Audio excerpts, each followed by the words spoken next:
3 தசாப்த காலத்துக்கும் அதிக காலம் தாய்நாட்டை ஆட்கொண்டிருந்த கொடூர பயங்கரவாதத்தை தோற்கடித்து பெற்றுக்கொள்ளப்பட்ட யுத்த வெற்றி கொண்டாட்டம் பேரபிமானத்துடன் இடம்பெற்றது. தாய்நாட்டின் விடுதலைக்காக தமது உயிரை பணயம் வைத்து போராடி உயிர் தியாகம் செய்த இராணுவ வீரர்களுக்கு அஞ்சலி செலுத்த அதிகளவானோர் வருகை தந்திருந்தனர். பயங்கரவாதத்திலிருந்து நாட்டை மீட்டெடுப்பதற்கு தலைமைத்துவம் வழங்கிய முப்படை பிரதானிகளும் படைவீரர் தின நிகழ்வில் இணைந்து கொண்டனர்.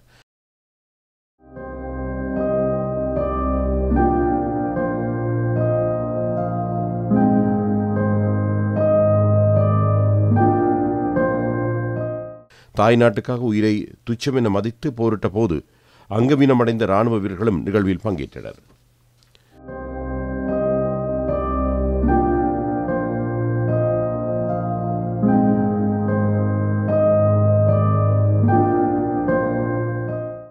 முப்பது வருட கால கொடூர யுத்தம் நிறைவடைந்த 16 ஆண்டுகள் பூர்த்தி நிகழ்வில் ஜனாதிபதி அனுரகுமார் திசாநாயக்க இணைந்து கொண்டார். சமாஜ்வாதி ஜனராஜ்வே கரு ஜனாதிபதி සන්නද්ධ සේවා සේනාධිනායක අනුරකුමාර දිසානායක මැතිතුමන්ගේ ගෞරවනීය සම්ප්‍රාප්තියයි දැන් සනිටුවන්නුනේ. 16வது படைவீரர்கள் தின நிகழ்வில் உரையாற்றிய ஜனாதிபதி அனுரகுமார் திசாநாயக்க நீண்ட காலமாக இடம்பெற்ற யுத்தத்தினால் இனபேதமின்றி சகல மக்களும் துன்பங்களுக்கு முகம் கொடுத்ததாக குறிப்பிட்டார். அவ்வாறான நிலைமை மீள ஏற்படாதிருக்க ஒரு தேசமாக நாம் ஒன்றிணைய வேண்டும் என ஜனாதிபதி சுட்டிக்காட்டினார். யுத்த விசால கேதவாக்ககே யுத்த விசால விநாசய யுத்தம் மிகப்பெரிய அனர்த்தம், யுத்தம் மிகப்பெரிய அழிவு. என்னை விட அதிகமாக இந்த யுத்தத்தில் நேரடியாக மோதிய உங்கள் அனைவருக்கும் யுத்தம் எந்தளவு அழிவு மிக்கது என்பது தெரியும். எனினும் இங்கே போராடிய எவரும் யுத்த நோக்கத்துக்காக செல்லவில்லை. அங்கு அனைவரும் போரிட்டது சமாதானத்தை எதிர்பார்த்தே ஆகும். இன்று நமது தாய்நாடு வடக்கு தெற்கு என்ற பேதமின்றி இந்த யுத்தத்தின் அழிவின் சின்னங்களினால் கட்டியெழுப்பப்பட்டிருக்கிறது. அவற்றை நாம் பார்த்துள்ளோம். தந்தையை இழந்த பிள்ளைகள், பிள்ளைகளை இழந்த பெற்றோர், கணவனை இழந்த மனைவிமார், உறவினர்கள், நண்பர்களை இழந்தவர்கள் இந்த தாய்நாட்டில் தற்போதும் வலியோடு வாழ்கின்றார்கள். இங்கே எழுதப்பட்டுள்ள பெயர்களின் பக்கத்தில் சென்று என்னுடைய மகனின் பெயர், என்னுடைய கணவரின் பெயர், என்னுடைய தந்தையின் பெயர் உள்ளதா என்று விரல்களை வைத்து தேடுகிறார்கள். நமது தாய்மாரின், மனைவிமாரின், பிள்ளைகளின் வேதனையின் உச்சம் இதுவாகும். அவர்கள் அபிமானத்துடன் இருந்தும் வேதனையுடன் தமது உறவினர்களை இன்றும் தேடுகின்றனர். இங்கு மாத்திரமா, வடக்கிலும் அப்படித்தான். தமது பிள்ளைகள், தமது கணவனை இழந்தவர்கள் புகைப்படத்தை வீதியில் வைத்துக்கொண்டு தமது பிள்ளை மற்றும் கணவனை தேடுகிறார்கள். ஒவ்வொரு பெற்றோருக்கும் தனது பிள்ளை முக்கியம், தனது பிள்ளை மாணிக்கம். எனவே இப்படி மிகப்பெரிய பேரழிவுக்கு முகம் கொடுத்த தாய்நாடு என்ற வகையில் தற்காலத்தில் வாழும் நாம் எப்படி பொறுப்பாக செயல்பட முடியும்? எமது பொறுப்பு என்னவென்றால், மீண்டும் இப்படியான ஒரு யுத்தம் எமது நாட்டுக்குள் ஏற்படுவதை தடுப்பது இப்போது வாழும் மக்களான எமது பொறுப்பாகும். நாம் எமது பிள்ளைகளின் தலைமுறைக்கு யுத்தம் ஏற்படாத நாடு, மோதல் ஏற்படாத நாடு, சந்தேகம், கோபம், குரோதம் என்பனவற்றுக்கு பதிலாக சகோதரத்துவம், பிணைப்பு, அன்பு கொண்ட நாட்டை உருவாக்க வேண்டுமா இல்லையா? எமது வரலாற்றில் இடம்பெற்ற சம்பவங்களை ஒரு சம்பவமாக நினைத்து கைவிடுவோமா? நல்லெண்ணம் கொண்ட மனிதர்கள் என்ற அடிப்படையில் நாம் என்ன செய்ய வேண்டும்? அந்த சம்பவங்களிலிருந்து பாடம் கற்றுக்கொண்டு அதனை எமது அனுபவமாக மாற்றிக்கொள்ள வேண்டும். நான் அனர்த்தம் என்று எதனை கூறுகின்றேன்? மீண்டும் எமது தாய்நாட்டுக்குள் இப்படியான விடயங்கள் இடம்பெற வாய்ப்பளிக்க கூடாது என்ற குரலே அந்த அனுபவங்கள் எமக்கு தருகின்றன. அந்த அனுபவம் யுத்தம் அற்ற நாடு ஒன்று தேவை என்பதை கூறுகிறது.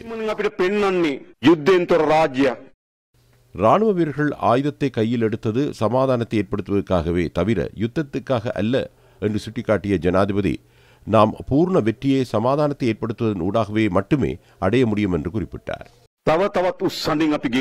நாம் மீண்டும் மீண்டும் முன்னுரிமை கொடுக்க வேண்டியது மனிதாபிமானத்துக்காகவே ஆகும்.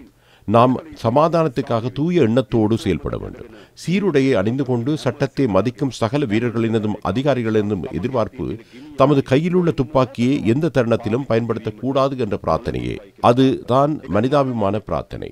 அதுதான் பொது சமூகத்தின் பிரார்த்தனையாக இருத்தல் வேண்டும்.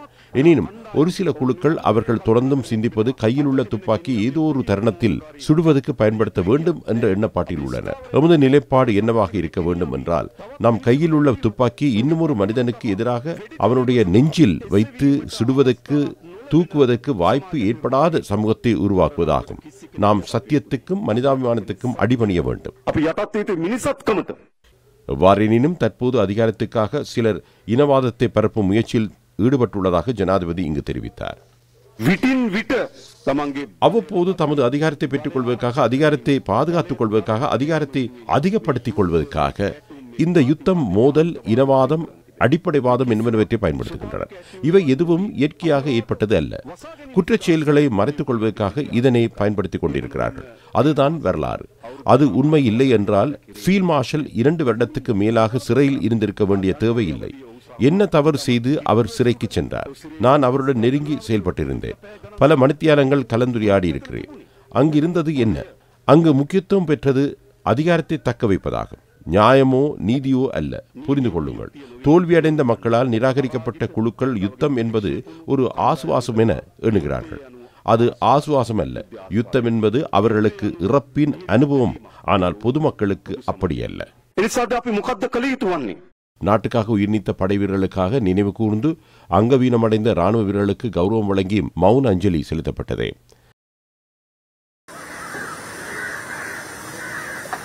රණවිමේදී දිවිපිදු වීරෝදාර රණවිරුවන් සීකරමින් විනාඩි 2ක නිශ්ශබ්දතාවයක් සුරකිමු.